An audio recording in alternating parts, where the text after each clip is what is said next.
En mis presentaciones anteriores abordo la cuestión de qué es la rescisión unilateral, trato de definirla, y también el aspecto terminológico. ¿A qué llama el legislador rescisión unilateral? ¿Y qué nombres utiliza también para referirse a eso que definí como la rescisión unilateral? Estas disquisiciones, estas consideraciones, tienen un sentido. Por lo pronto, dado que dedico varias presentaciones a analizar y a explicar lo que es la rescisión unilateral de los contratos, por supuesto que vale la pena detenerse un momento a precisar el objeto de esas presentaciones, de qué estoy hablando. Una cuestión más bien didáctica, pedagógica. Pero hay además una finalidad, hay un objetivo más práctico, que es el de qué reglas se aplican a esas situaciones que podemos identificar como supuestos de rescisión unilateral, lo cual obviamente presupone que hay un régimen aplicable a la rescisión unilateral, un régimen general aplicable a la rescisión unilateral. Y de eso es de lo que vamos a hablar en esta presentación, de la normativa aplicable a la rescisión unilateral de los contratos. Soy Andrés Sánchez Herrero y te doy la bienvenida a esta presentación que forma parte de mi curso elemental de Derecho de los Contratos.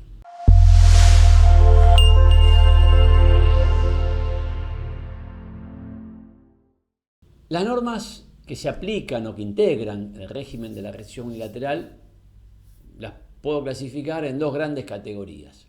Las hay de alcance general, normas de alcance general, y normas de alcance particular. En la primera categoría, las normas de alcance general, a su vez, habría que hacer una distinción, dos subcategorías. Por un lado, las normas de alcance general en un sentido estricto, que son las reglas que específicamente el legislador, que explícitamente el legislador consagra para que sean aplicadas a la rescisión unilateral en general.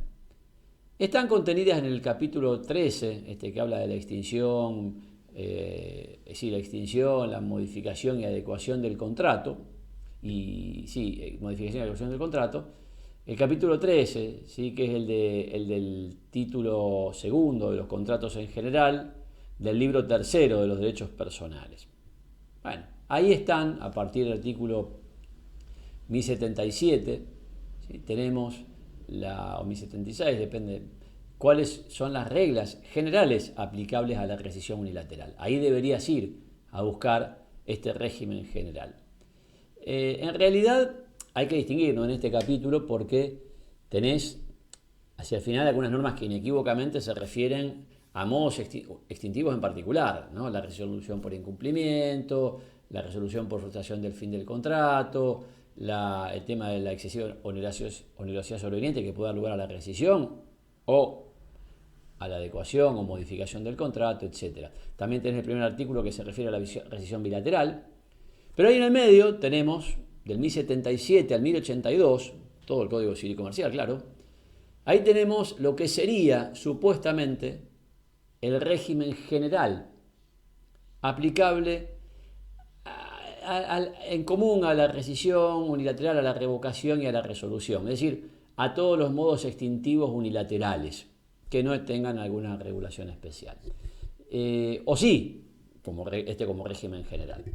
El problema es, y por eso destaco lo de supuestamente, que este régimen general en realidad está inspirado, está muy apegado a la resolución por incumplimiento.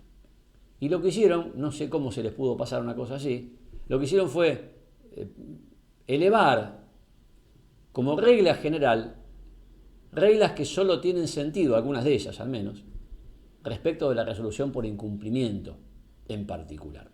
En particular, reglas que no tienen ningún sentido para la rescisión unilateral. Te voy a dar una muestra simplemente como para ver de lo que estoy hablando, porque va a tener que hacer una selección dentro de este articulado supuestamente general, una selección de cuáles sí se aplican a la rescisión y cuáles no.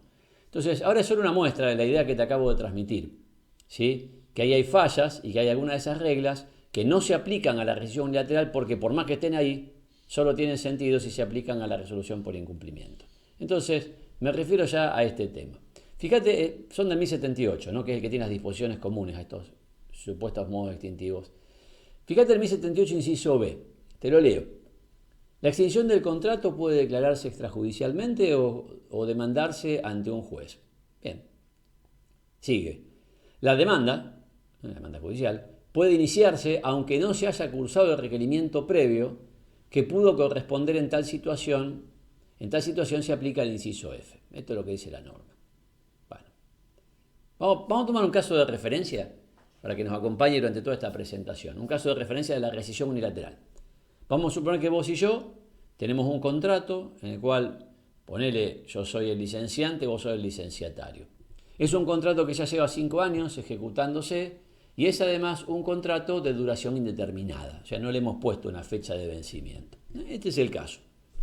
Es por ende un contrato que cualquiera de nosotros, yo como licenciante, vos como licenciatario, tiene derecho a rescindir. Es decir, en forma unilateral ponerle fin. Preavisando, por supuesto, pero tenemos derecho a ponerle fin. ¿Bien? Ok.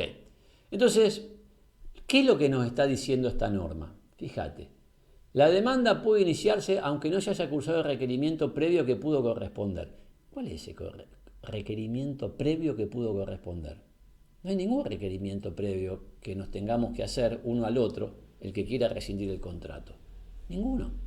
En cambio, si vos te vas al régimen de la resolución por incumplimiento, la facultad resolutoria, ahí sí, cuando se resuelve el contrato extrajudicialmente en virtud de la facultad resolutoria legal o implícita, la parte que lo resuelve primero le debe exigir a la contraparte que cumpla.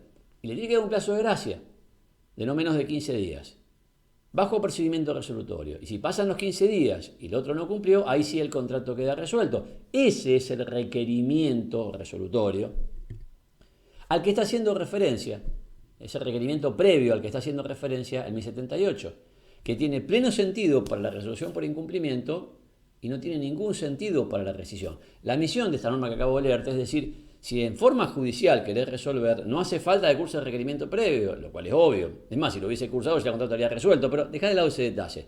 No hace falta que curse el requerimiento previo, eso es lo que la norma quiere decir. Pero en la rescisión me está diciendo que puedo demandar la rescisión sin haber cursado el requerimiento previo, requerimiento que en ningún caso está exigido para poder rescindir un contrato.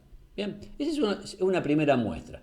Te muestro un segundo ejemplo de esto, de este desvío del cual te vengo hablando. El mismo artículo 1078 también estaba el inciso C. Te lo leo. La otra parte es la que no extingue el contrato. Puede oponerse a la extinción si al tiempo de la declaración el declarante no ha cumplido o no está en situación de cumplir la prestación que debía realizar para poder ejercer la facultad de extinguir el contrato. Bueno, lo que dice es, el que está en incumplimiento no puede extinguir el contrato. Y supuestamente esto se aplica también a la rescisión, porque está, insisto, dentro de una regla general. Entonces volvamos a nuestro caso de referencia. Y suponete que vos que sos mi licenciatario, han pasado ya 5 años y te querés desvincular. Entonces, me rescindís el contrato, me das un preaviso, ponele de 5 meses, y bueno, en 5 meses el contrato se terminará. Pero imagínate que en el momento en el cual vos me cursás ese preaviso, me avisás que vas a rescindir, estás debiendo las regalías del último mes. ¿Eso a vos te impide, te quita legitimación, te quita el derecho a rescindir el contrato? En absoluto. En absoluto. En todo caso te tendrás que hacer cargo de ese incumplimiento, pero la consecuencia de ese incumplimiento no es que vos no podés rescindir. Es que, por supuesto, me va a tener que cumplir, me va a tener que indemnizar, por ejemplo, daño moratorio. De nuevo, ¿cómo se explica este error? Y si vas a la resolución por incumplimiento, específicamente a la resolución por incumplimiento, ahí sí tiene sentido.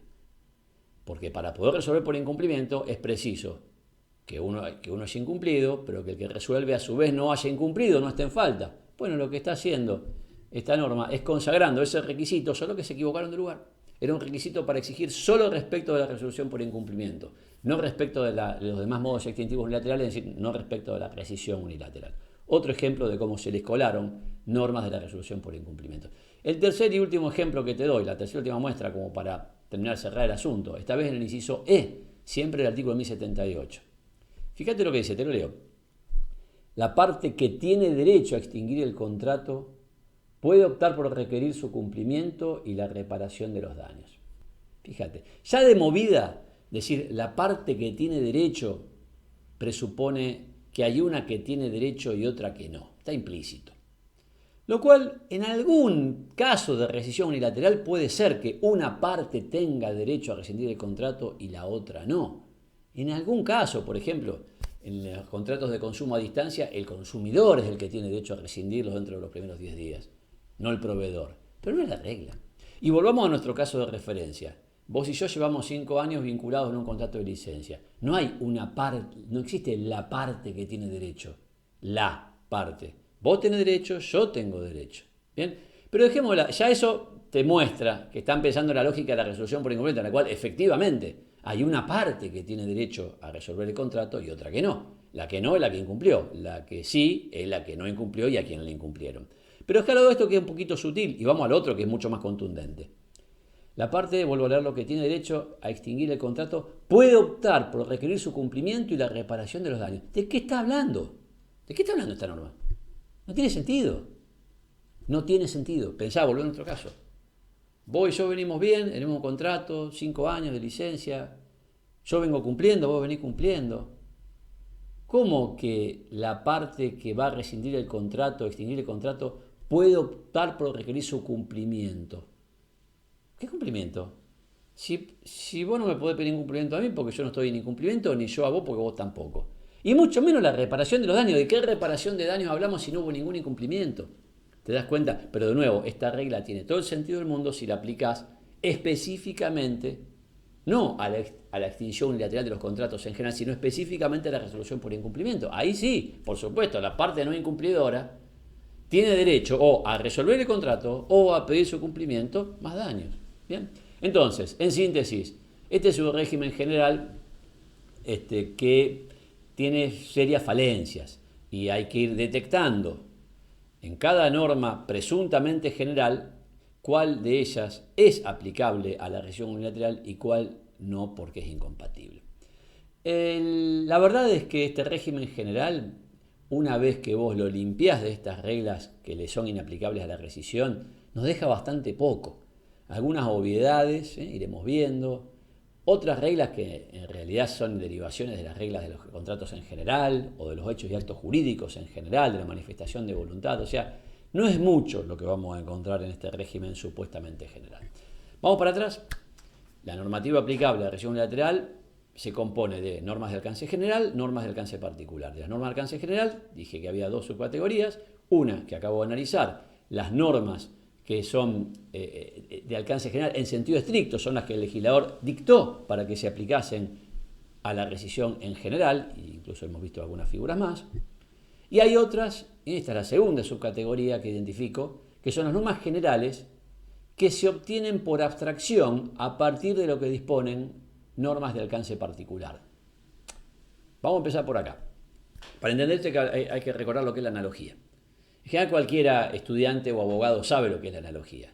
Dado un caso A, al cual se le aplica cierta regla, si hay un caso B que no está legislado, pero que es similar, semejante al caso A, por analogía le aplicamos la regla prevista para el caso A al caso B. Si está la regla Z prevista para el caso A, se la aplicamos por analogía al caso B. ¿Por qué? Porque hay identidad de razón.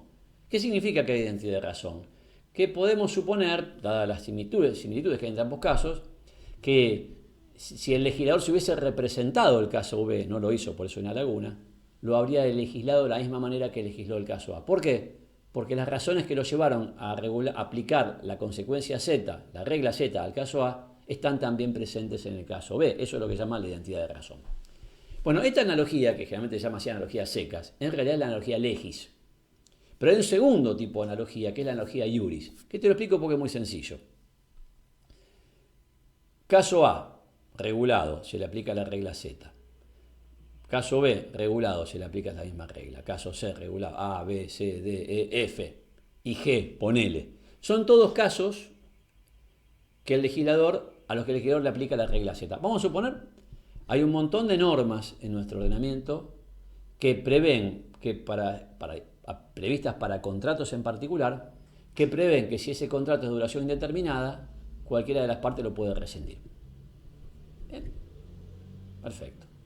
Entonces, si yo luego me encuentro con otro contrato respecto del cual el legislador no dijo que si era de duración indeterminada se podía rescindir, el caso H, yo puedo decir, bueno, pero ¿no se le va a aplicar la regla Z, la regla de que se lo puede rescindir?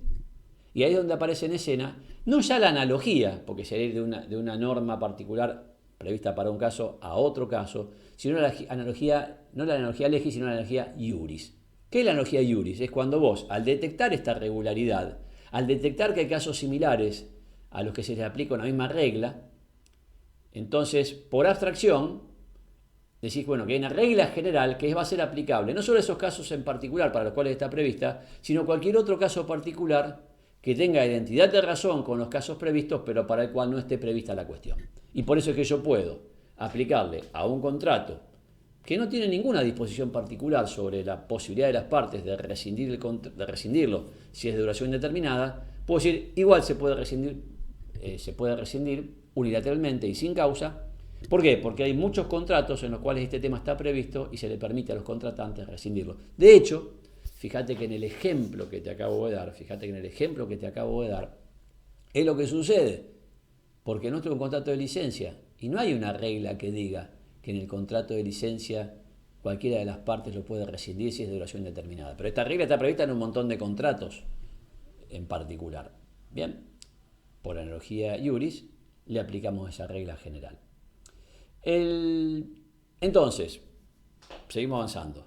Tenemos normas de alcance general en sentido estricto o normas que se obtienen por analogía iuris. Y tenemos, por otro lado, dentro de la normativa aplicable a la rescisión unilateral, las normas de alcance particular. Y bueno, ¿cuáles son las normas de alcance particular? Bueno, obviamente, las que están previstas para algún supuesto más puntual, no genéricamente. No genéricamente para la rescisión, quiero decir. Acá podemos distinguir, pero típicamente van a ser o normas que regulan la rescisión respecto de algún contrato en particular, por ejemplo, tenés mandato, depósito, agencia, concesión, contrato de servicios, contrato de obra, etc.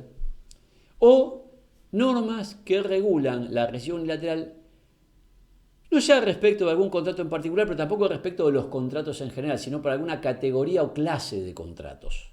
Por ejemplo, tenemos el 1011 para los contratos de larga duración, que tiene alguna regla prevista para su rescisión unilateral. Tenemos los contratos de consumo, que son cuando son a distancia o fuera del establecimiento del proveedor, que hay una regulación, se le reconoce al consumidor el derecho a rescindirlo, en definitiva, más allá de que el legislador utilice esta expresión, a rescindirlo. Bueno, esas son esta categoría, son normas de alcance particular. No tan particular como las que se refieren a un contrato, un tipo de contrato, agencia, pero tampoco generales como las que habíamos examinado en la anterior categoría. Entonces, con esto ya voy cerrando. Obviamente que me remito a mis otras presentaciones. Esto se aplica a cualquier caso de rescisión. Esta es la normativa aplicable a la rescisión unilateral. La llame o no de esa forma el legislador, porque sabemos que a veces lo hace y a veces no. A veces lo llama resolución, a veces lo llama desistimiento, a veces lo llama rescisión, otras veces no le pone ningún nombre. Bueno, no importa, mientras lo sustancial esté, se aplica esta normativa aplicable. Por supuesto, además, aplicando el principio de especialidad. De modo tal que, por ejemplo, te decía recién en el caso de los contratos de consumo. Bueno, según la regla que está prevista para esta categoría de contratos, el consumidor tiene derecho a rescindirlos dentro de los 10 primeros días, a arrepentirse. No rescindir sin causa, habla de revocar la aceptación, pero es eso, es una rescisión. Esta regla está prevista para estos contratos, para esta clase de contratos en particular, no es la regla general, no es que vos celebrás un contrato y tenés 10 días para arrepentirte y rescindirlo, para nada. Por supuesto que dentro de su ámbito de aplicación, la regla, o sea, los contratos de consumo, la regla especial desplaza a la regla general. Si querés conocer más, ya sea sobre la rescisión en particular o sobre los contratos en general, podés ver, y te invito a que lo hagas, los demás videos de mi canal.